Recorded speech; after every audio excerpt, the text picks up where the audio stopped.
ఏవీ tutorial. So మనకి ఈరోజు వచ్చేప్పటి ఆంధ్రప్రదేశ్ రాష్ట్రానికి సంబంధించి ఎప్పటి నుంచో వెయిట్ చేస్తున్నటువంటి ఈ యొక్క డిజిటల్ లైబ్రరీకి సంబంధించి రీసెంట్గా అయితే కడప డిస్టిక్లో రాష్ట్ర సీఎం గారు అయితే మొట్టమొదటి డిజిటల్ లైబ్రరీని అయితే ప్రారంభించడం జరిగింది.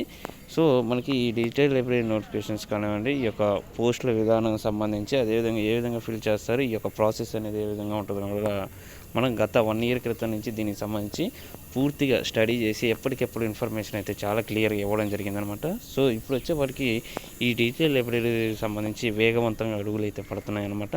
దీనికి సంబంధించి మనకి కొత్త అప్డేట్ అయితే ఈరోజు రావడం జరిగింది.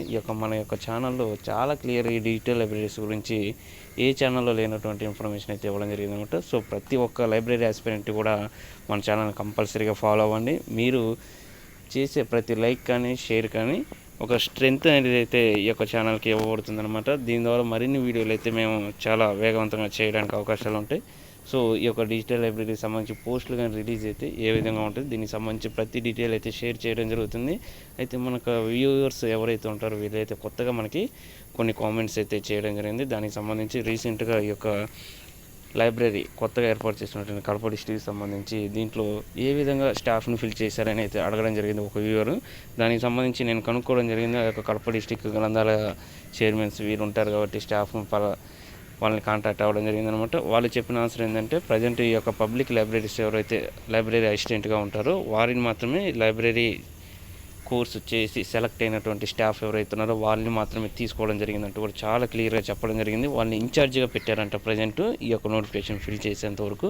దీనికి సంబంధించి ఎవరైతే అడిగారో వారికి ముందుగా థ్యాంక్స్ అండి. ఇలాంటి క్వశ్చన్స్ రైట్ చేసినందుకు. కంపల్సరీగా మీరు ఇలాంటి క్వశ్చన్స్ ఇంకా అడగాలి, దానికి సంబంధించి రిప్లైస్ అయితే నేను ఇవ్వాలి. కాకపోతే ఒకటి, మీరందరూ కూడా ఈ యొక్క లైబ్రరీ వ్యవస్థ ఎలా ఉంది, మనందరం కూడా ఈ యొక్క కోర్సు చేసిన వాళ్ళు ఎవరైతే ఉంటారో వాళ్ళు మాత్రమే దీని గురించి ఫైట్ చేయాల్సిన అవసరం ఉంది. మిగతా వాళ్ళు నాట్ ఎలిజిబుల్ అనమాట. ఎందుకంటే వీటిని ఇప్పుడు చాలా క్లియర్గా ఇచ్చారు. ఇక్కడ కొత్తగా 4000 డిజిటల్ లైబ్రరీలు తీసుకొస్తున్నాము. దానికి సంబంధించి ప్రతి సచివాలయానికి అనుసంధానం అంటూ చాలా క్లియర్గా మెన్షన్ చేయడం జరిగింది. రాష్ట్ర విద్యాశాఖ మంత్రులు ఎవరైతే ఉన్నారో బొత్స సత్యనారాయణ గారు చాలా క్లియర్గా చెప్పడం జరిగింది. అంటే ఈ లైబ్రరీ జాబ్స్ సచివాలయ పరిధిలోకి తీసుకొచ్చారు. సచివాలయ పరిధిలో అంటే సచివాలయంలో ఫిల్ చేసినటువంటి ఇంతకుముందు 15-16 రకాల పోస్టులు అనేవి అన్నీ కూడా ఎట్లా చేశారంటే, కొన్ని ఎగ్జాంపుల్ మనం చూసుకున్నట్టు వెటర్నరీ డిపార్ట్మెంట్కి సంబంధించి ఆ యొక్క వెటర్నరీ క్వాలిఫికేషన్ ఉన్న వాళ్ళు మాత్రమే తీసుకోవడం జరిగింది. అగ్రికల్చర్ అయితే అగ్రికల్చరు, ఇలా ప్రతి జాబు కూడా స్పెసిఫిక్ క్వాలిఫికేషన్ ఉన్న వాళ్ళని తీసుకోవడం జరిగింది. సో ఇక్కడ లైబ్రరీ అనే పోస్ట్కి కంపల్సరీగా 2 స్టాఫ్ అయితే ఉండాలి. ఒకరు లైబ్రరీ అసిస్టెంట్, ఇంకొకరు లైబ్రరీను. ఏ విధంగా లైబ్రరీ అసిస్టెంట్ ఆర్ అటెండెంట్ అన్నమాట. వీటిని ఏ విధంగా ఫిల్ చేస్తారు, వీటికి సంబంధించి అర్హతలు, ఉద్యోగ అర్హతలు, ఈ యొక్క ఉద్యోగాలకు సంబంధించిన క్వాలిఫికేషన్స్ ఏ విధంగా ఉంటాయి అన్నీ కూడా రాష్ట్ర ప్రభుత్వం అయితే తుది నిర్ణయం అయితే తీసుకొని రిలీజ్ చేసే అవకాశాలు ఉన్నాయి. దానికి సంబంధించి వచ్చిన వెంటనే మీకు ఇన్ఫర్మేషన్ షేర్ చేయబడుతుంది అనమాట.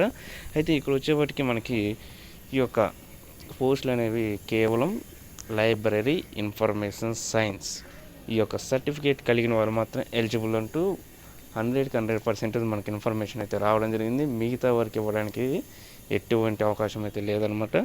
సో ఈ యొక్క లైబ్రరీ కోర్సులో మనకి ప్రధానంగా చూసుకున్నట్లయితే కింద స్థాయి నుంచి సిఎల్ఐసి, అదేవిధంగా bachelor of information BLIC, MLIC, అదేవిధంగా డిప్లొమా ఇన్ లైబ్రరీ సైన్స్, వీళ్ళందరూ కూడా ఎలిజిబుల్ అండి. ఎవరు కూడా నాట్ ఎలిజిబుల్ అయితే లేరు అనమాట.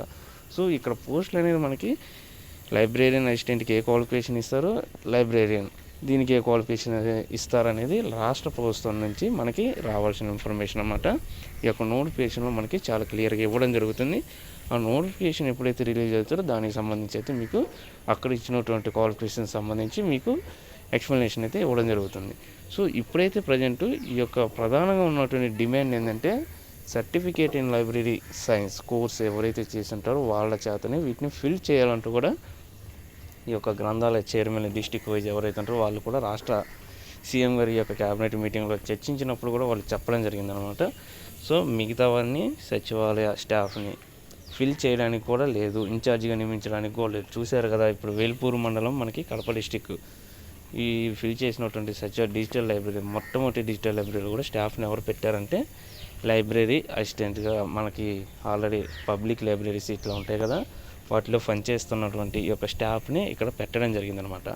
మిగతా వారు నాట్ ఎలిజిబుల్ అని ఇక్కడ మనకి ఫస్ట్ ఇన్ఫర్మేషన్ అనేది రావడం జరిగింది. సో మనకు సంబంధించి ఈరోజు న్యూస్ పేపర్లో మనకు ప్రధానంగా వచ్చేటప్పటికి గ్రంథాలయాల పూర్వ వైభవానికి జిల్లా గ్రంథాలయ సంస్థల చైర్మన్లు దీనికి సంబంధించి మనకి మాట్లాడాలన్నమాట. రాష్ట్ర వ్యాప్తంగా 4000 డిజిటల్ లైబ్రరీలు అందుబాటులోకి రానున్నాయంటూ ప్రతి గ్రామ వార్డు సచివాలయానికి అనుబంధంగా ఒక గ్రంథాలయం ఉండాలని రాష్ట్ర సీఎం గారి ఆలోచన అంటూ కూడా దానికి సంబంధించిన కార్యాచరణను రూపొందించాలని కోరారనమాట. చాలా క్లియర్గా మెన్షన్ చేశారు. కార్యాచరణ అంటే వీటిని ఏ విధంగా ఫిల్ చేయాలి, ఈ యొక్క ఉద్యోగులను ఏ విధంగా తీసుకోవాలి, ఎగ్జామ్ అనేది ఏ విధంగా కండక్ట్ చేయాలి, వీళ్ళని ఏ విధంగా మనం కంప్లీట్గా సెలక్షన్ ప్రాసెస్ అనేది నిర్ణయించాలంటూ ఇక్కడ చాలా క్లియర్గా ఇవ్వడం జరిగింది. కార్యాచరణ అంటే దీనికి సంబంధించి వేగవంతంగా అడుగులు పడ్డాయి. మనకి ఎప్పుడైనా నోటిఫికేషన్ వచ్చే ఛాన్సెస్ అయితే చాలా ఎక్కువగా ఉన్నాయన్నమాట. ఆల్రెడీ ప్రజెంట్ ప్రతి ఊర్లో మనకి 4000 డిజిటల్ లైబ్రరీల నిర్మాణ ప్రక్రియలు కూడా స్టార్ట్ అయ్యాను అనమాట. దానికి సంబంధించి ఫౌండేషన్ సంబంధించి కూడా నేను వీడియోస్ గతంలో మీకు ప్రూఫ్లతో సహా చూపించడం జరిగిందనమాట. దానికి సంబంధించి మనకి కొత్తగా మొట్టమొదటి డిజిటల్ లైబ్రరీస్ మనకు అందుబాటులోకి వచ్చింది. ఈ యొక్క సచివాలయ కాంప్లెక్స్లో భాగంగా డిజిటల్ లైబ్రరీ కూడా ఒకటి అంటూ కూడా మనం దీనికి సంబంధించి వీడియోస్ చేసి మీకు అందరికంటే ముందుగా ఇన్ఫర్మేషన్ ఇవ్వడం జరిగిందనమాట. ఇప్పుడు మనకి చాలా క్లియర్ 4000 డిజిటల్ లైబ్రరీకి సంబంధించి నోటిఫికేషన్ మనకి మ్యాక్సిమం డిసెంబర్లోపు నో డౌట్ అనమాట నోటిఫికేషన్ వచ్చే ఛాన్సెస్ చాలా ఎక్కువగా ఉన్నాయి. కంపల్సరీగా ఎగ్జామ్ ద్వారా మాత్రం వీటిని తీసుకుంటారనమాట. ఎగ్జామ్ అనేది ఏ విధంగా ఉంటుంది మనం ఇంతకుముందు సచివాలయ వ్యవస్థ ప్యాటర్న్ అనేది తెలుసు అనమాట. సో మనకి మినిమం క్వాలిఫై అయితే మ్యాక్సిమం ఎక్స్పెక్టేషన్స్ పెట్టుకోవచ్చు జాబ్ అనేది. ఇక క్వాలిఫై అవ్వకపోతే దాని యొక్క తదుపరి ప్రక్రియ అనేది రాష్ట్ర ప్రభుత్వ నిర్ణయాలు ఏ విధంగా తీసుకుంటుందని మనం అప్పుడు మాట్లాడుకోవాలి. సో మనం వాటి గురించి ఇప్పుడు డిస్కషన్ అయితే చేయకూడదు.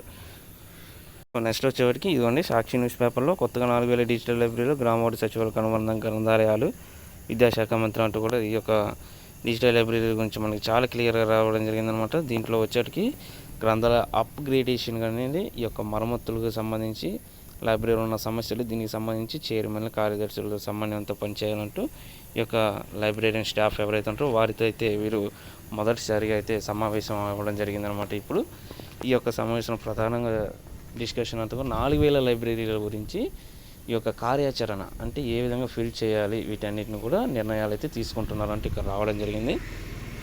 సో మనకి ఇది ప్రధానంగా ఉన్నటువంటి అప్డేట్స్ అనమాట. సో ప్రతి డిజిటల్ లైబ్రరీస్లో కూడా మనకి ఈ యొక్క స్టాఫ్కి సంబంధించి అదే ఫర్నిచర్కి సంబంధించి 2 సిస్టాల గురించి కానివ్వండి, న్యూస్ పేపర్స్కి సంబంధించి అదేవిధంగా ఈ యొక్క సాఫ్ట్వేర్ ఉద్యోగులకు సంబంధించి కొత్తగా ఏ విధంగా నెట్ అప్గ్రేడేషన్కి సంబంధించి కానివ్వండి, ఇక ప్రతి స్కూల్స్లో ఉన్నటువంటి స్టూడెంట్స్కి సంబంధించి ఈ యొక్క డిజిటల్ లైబ్రరీ యొక్క యూజెస్ ఏ విధంగా ఉంటున్నాయంటూ కూడా మనకు చాలా క్లియర్గా చెప్పడం జరిగింది గతంలోనే. దీనికి సంబంధించి రాష్ట్ర సీఎం గారు చాలా క్లియర్ దగ్గరుండి వీటన్నిటిని యొక్క పరిశీలన అనేది చేయడం జరిగింది. మొన్న ఈ యొక్క మొదటి డిజిటల్ లైబ్రరీలో భాగంగా చాలా అద్భుతంగా ఉందంటూ కూడా వారు మొట్టమొదటి ఎవరైతే లైబ్రరీకి వచ్చే ముందు ఈ యొక్క రిజిస్టర్ ఉంటుంది అనమాట, సైన్ చేసేది ఆ యొక్క మొదటి సిగ్నేచర్ రాష్ట్ర సీఎం గారు అయితే చేయడం జరిగింది అక్కడ.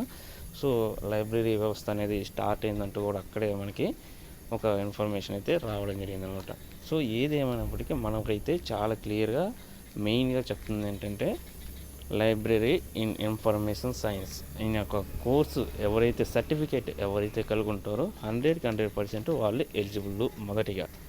రెండోది వచ్చేవారికి ఈ యొక్క డిగ్రీ వీటిలో వచ్చేటి CLISc, BLISc, MLISc, diploma library science ఇది ఏ విధంగా అయినా అనమాట వీళ్ళందరూ కూడా ఎలిజిబుల్ అనమాట. ప్రతి ఒక్కరు కూడా ఫ్రీ రావాల్సిన అవసరం అయితే లేదు.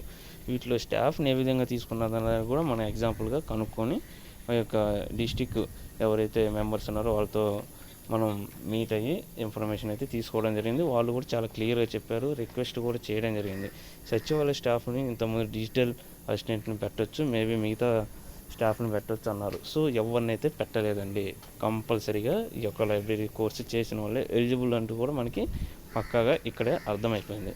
సో మొదటిసారిగా ఇప్పుడు 4000 జాబ్స్ అయితే రిలీజ్ అవుతున్నాయి. ఇక మిగతా అనేది విడతల వారిగానే గతంలోనే మనకు చెప్పడం జరిగింది. అయితే రాష్ట్ర ప్రభుత్వం ప్రజెంట్ 4000 డిజిటల్ లైబ్రరీకి సంబంధించి ఫౌండేషన్స్ కార్యక్రమాలు ప్రారంభమైనాయి. ఇది ఒక పైలట్ ప్రాజెక్ట్ కూడా అనుకోవచ్చు మనం. ఎందుకంటే ఇది సక్సెస్ అయితే మిగతాయి కూడా ఆటోమేటిక్గా అయిపోతాయి. సచివాలయ కాంప్లెక్స్ అని మనం రీసెంట్గా చూస్తాం. ఇవన్నీ కూడా ఒక దగ్గరకు ఉంటే ఏ విధంగా ఉంటుందని కూడా మనం వీడియోలో చాలా క్లియర్గా చెప్పడం జరిగింది. అయితే ఇప్పుడు వచ్చేప్పటికి మనకి ఈ యొక్క సచివాలయాల పరిధిలో ఉన్నటువంటి వైఎస్ఆర్ హెల్త్ క్లినిక్స్ కానివ్వండి, రైతు భరోసా కేంద్రాలు, సచివాలయ వ్యవస్థకు సంబంధించి అన్ని ఉద్యోగస్తులు ఒక చోటే ఉండి ఒక ఆఫీస్కి సంబంధించి కొత్తగా ఇది వచ్చినటువంటి మనకి ఈ యొక్క వైఎస్ఆర్ డిజిటల్ లైబ్రరీ అనమాట.